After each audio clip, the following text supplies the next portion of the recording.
It is Sportsday, and it's a big welcome into our new audience who are joining us the first time. If you are doing that, Andrew Dillon, the new CEO of the AFL, spoke to us moments ago. You can catch up on that full chat on the podcast wherever you get your podcast from. Sammy Edmund with the big story regarding Tasmania. Also, Gerard Healy is here as always, and Luke Hodge as well. Hodgie, Richmond are under the pump.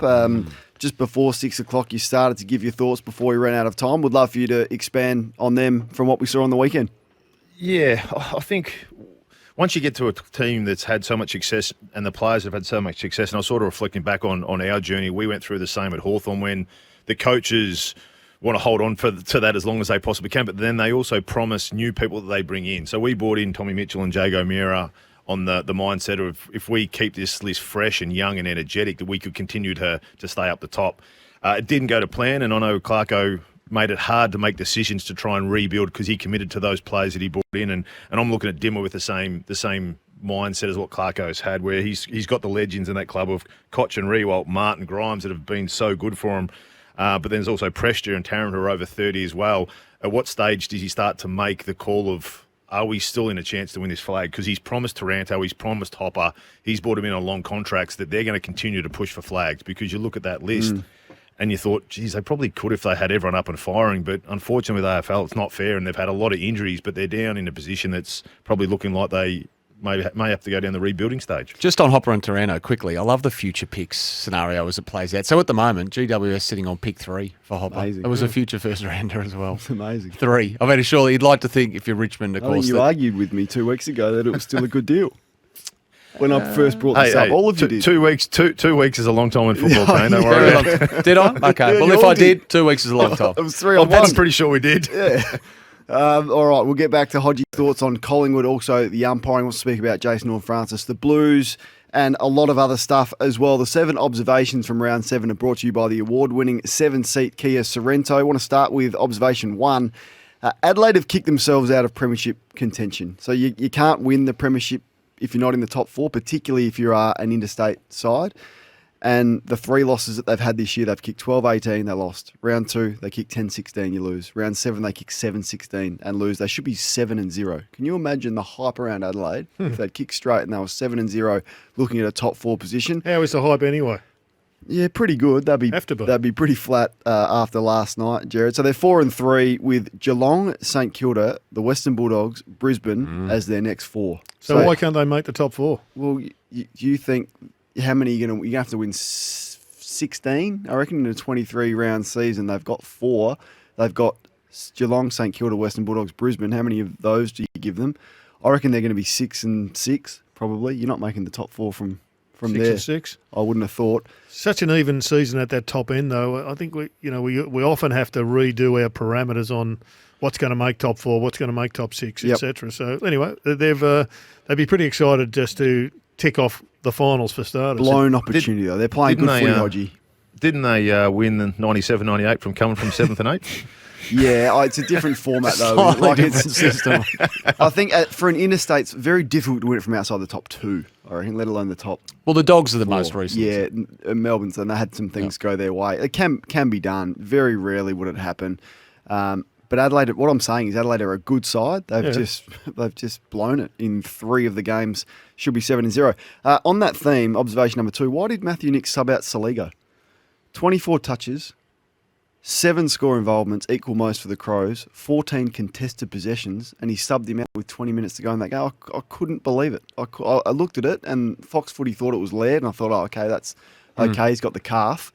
Then they quickly clarified it that it was Saligo. I was like, Saligo? What are you subbing out him? I checked the injury, he's not injured.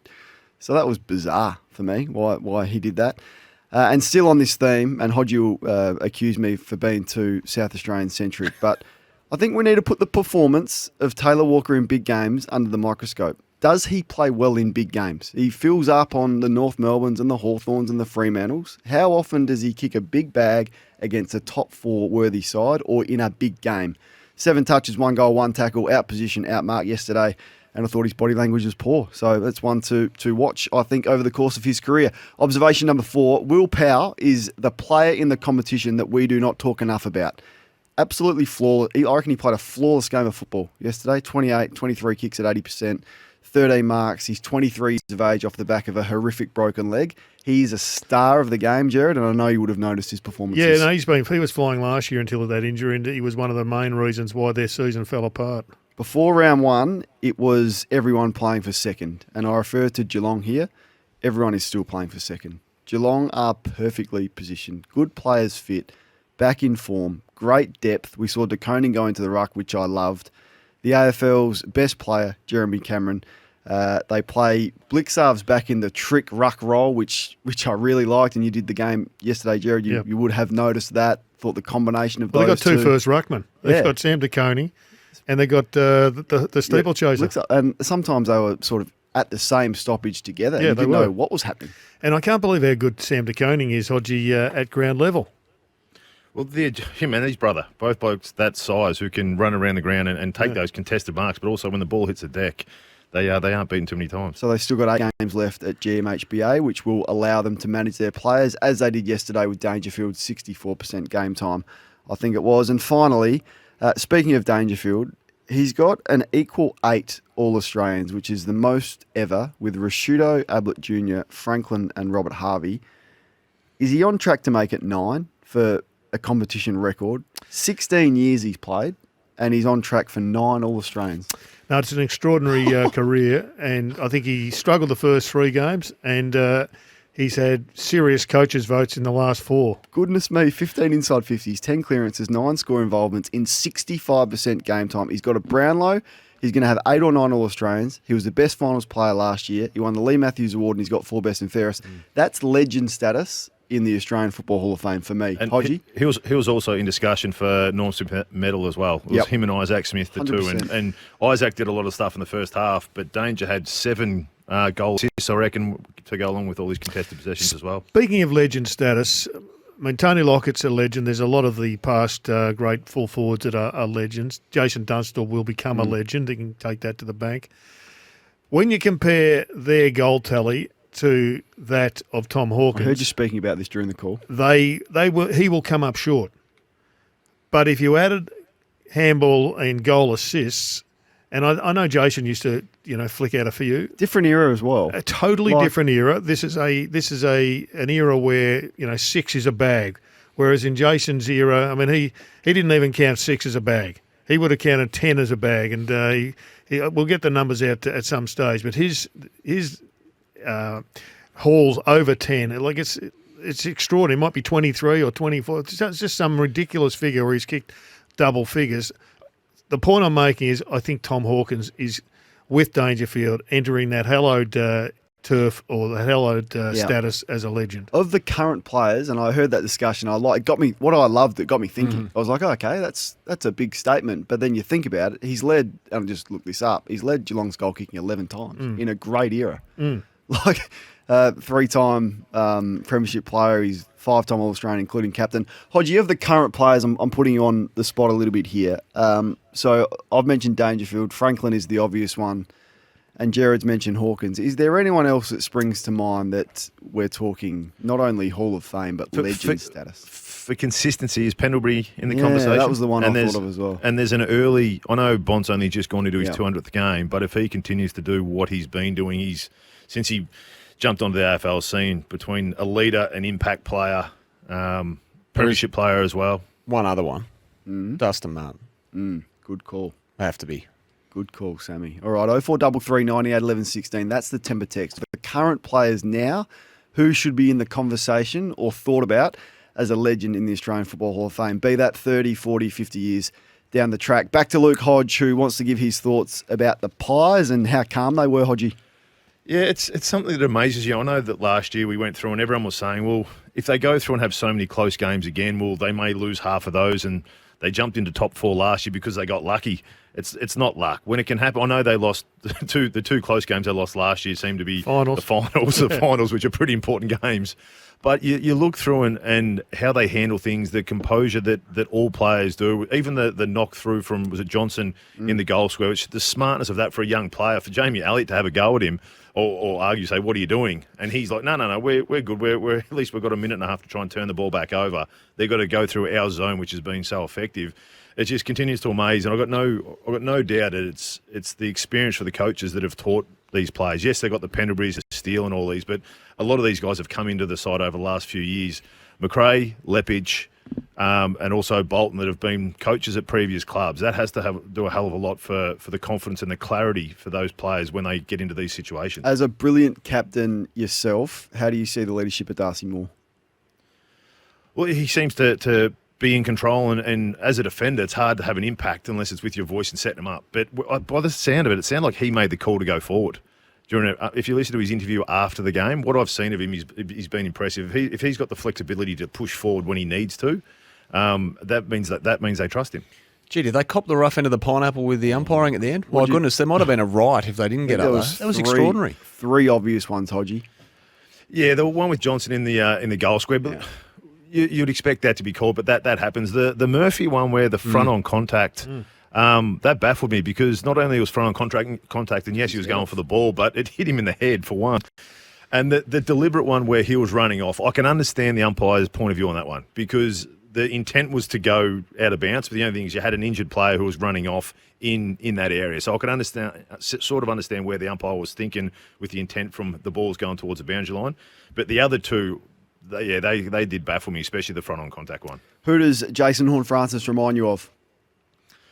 We've spoken about him, Patrick Dangerfield. I know that there's been a lot of talk about Horne-Francis in all the trades and whatnot. That's irrelevant now. It's about what this kid can do. And on Friday night football, travelling interstate against a team on top of the ladder, if it wasn't for him in that first quarter, that would have been a long way down. He had six of their 8 clearances at quarter time for a 19-year-old kid, and just the power that he went through. St Kilda looked like they didn't respect him early. They gave him a little channel. And when you've got a bloke who is as hard with intent and as quick as what he is, you can't give him a pathway because you'll take it every time. So he as much as he had the booze and whatever, he jumped up in so many people's books. But by the way, he put his team on his shoulders as a young player. Yes, they end up throwing steel to him and it quieted him down in the second half. But I think it was 18 contested possessions, 11 or 12 clearances. I thought he was really, really good. Yeah, his clearance performance in the first quarter is absolutely phenomenal.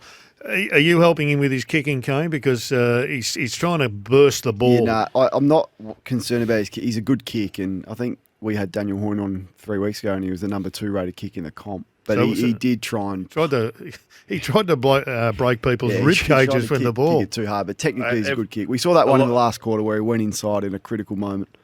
And unfortunately, with young fellas, and I know there's a lot of blokes that have gone through it as they got drafted, because you are capable of hitting those bullet passes. You think if one comes off out of 5, you think, I've got to do this every time. Where as you get more mature, you let the game unfold and relax. And in a few years, he's going to realise that his best kick to a forward is the one that's weighted to put in their advantage, so they can use their strength, use their craft, and outmark their opponent. So that's going to come with him. So I've got no issues with him with those kicks because he's trying to do the right thing. It's just a little bit of inexperience. And I guess how he plays is crash, bash, run hard, and just go off the as fast as he can. And that's how he was playing with the ball in hand. Just off the temper text, Hodgie, a couple for you to consider. Wait until Gorn, Petrarca and Oliver finishes multiple premiership players. They've got a good base. Oliver's got a good CV. Yeah, and that's me. It's a very hard one to call. We're probably looking at blokes that have done a lot and played for 12 to 15 years, but you're spot on. Oliver, who, what's he been in there now? 80 years or so? He hasn't done anything wrong to put his hand up. His first 150 games as good as anyone, and what's Gorn got 6 All-Australians, Gerard. I think 6 All-Australians, including a captaincy as well. So he could break 9 with Dangerfield as well. Did you read too much into Carlton's 108-point smashing of the West Coast Eagles, Hodgie? Well, I got hit up by the leading into gather round when everyone was saying Carlton were up and about. I threw up that they lose those games against Adelaide. They're the ones that people expect them to win. They lost to Adelaide.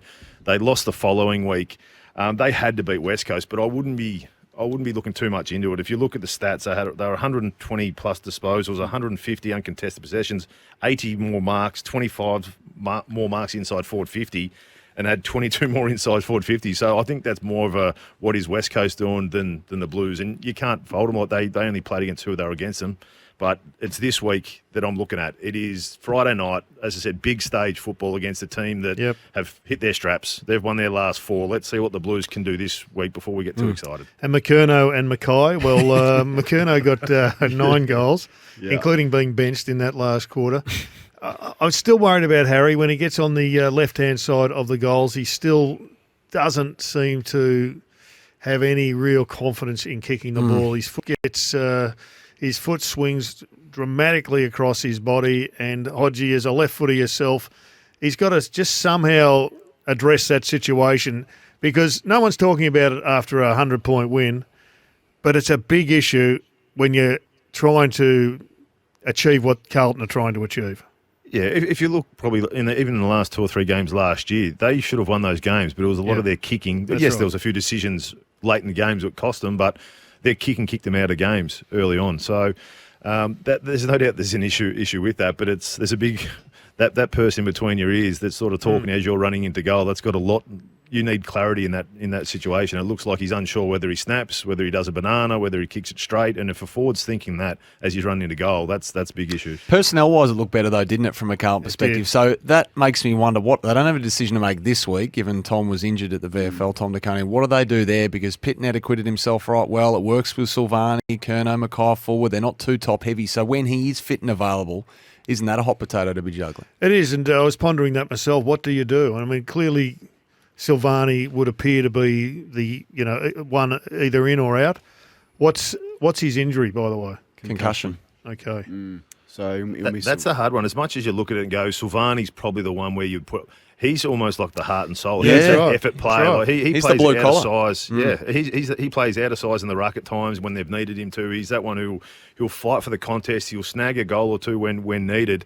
It is a big decision for Carlton because you've got a bloke who teams are going to chase. he was a bit grumpy, wasn't he, Michael Voss, Sammy?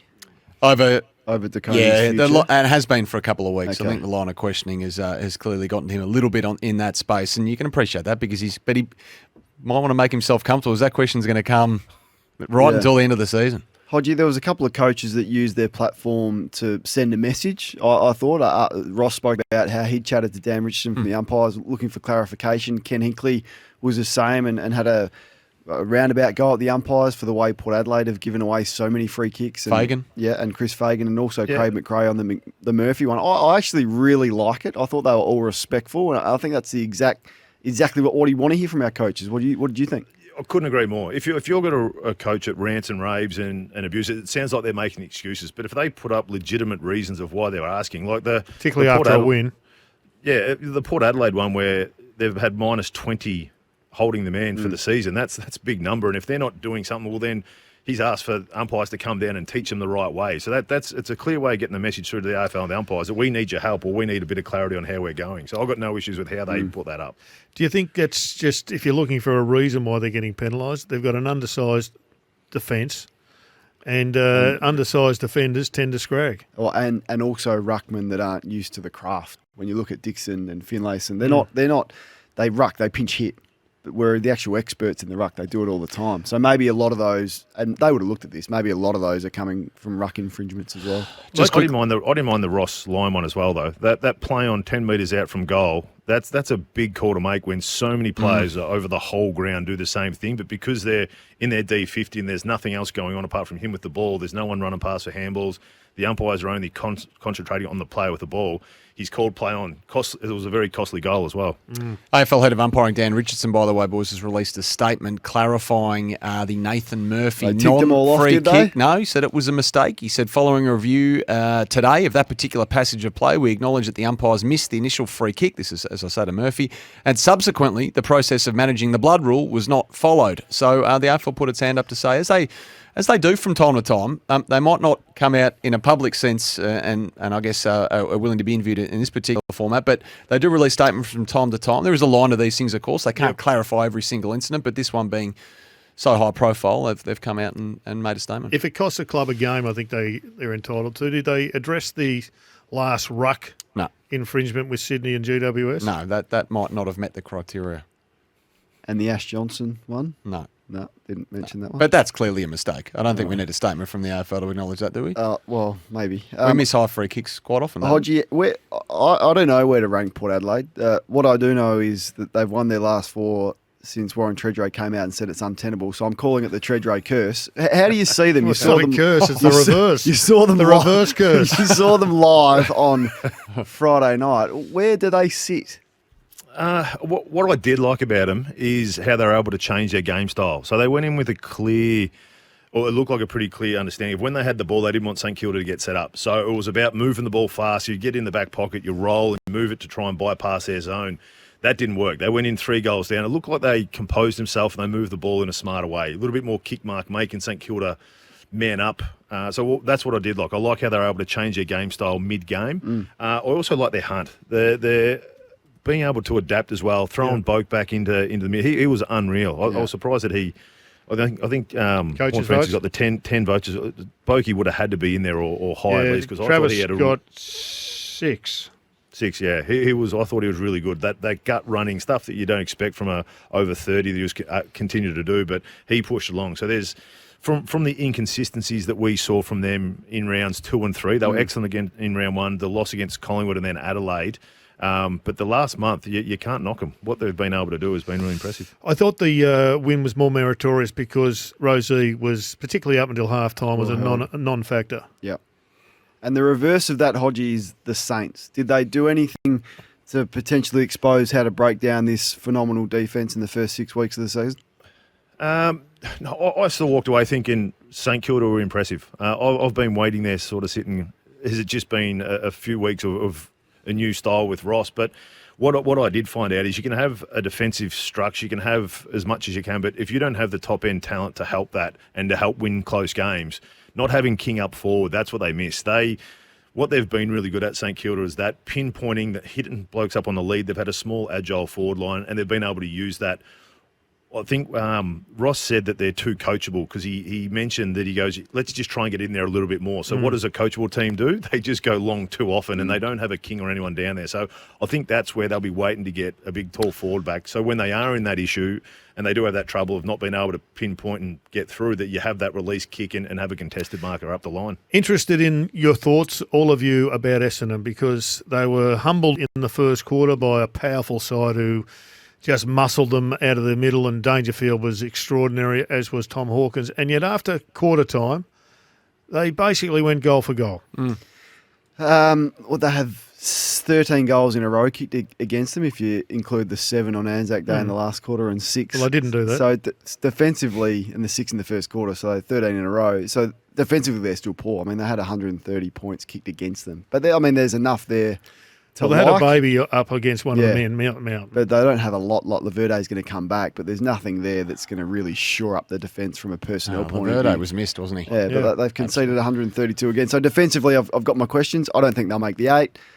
But there's been some improvement in, I reckon they would have beaten areas. They would have beaten a lot of sides yesterday, I reckon, Essendon. Just so happened that they were up against a red-hot Geelong. And just quickly, guys, so news out of the MRO on Essendon. Sam Durham, no surprises, rough conduct, offered the 1-match ban for that tackle on Mark Blitzer, so that was careless. Medium impact, high contact. So we'll wait and see if Essendon will challenge that, but I would have thought he'd accept the week. Hodgie, in 40 seconds, were you impressed by the Hawks? I did that game live, and I personally was, particularly for 2.5 quarters. I think from what we know about Sam Mitchell and how we want to play, he's got in and under Hunters with that ball. What I did like was how we had the confidence in Mitch Lewis to throw him back in after not playing a game for 7 weeks. He just had that target, the vocal point up forward, where he can, as we spoke about King, being able to take a contested mark. Yes, the goal kicking will come, but you can sort of see they're playing the way that Mitch wants them to, and they're just going to get better and better with that young group the more they play together.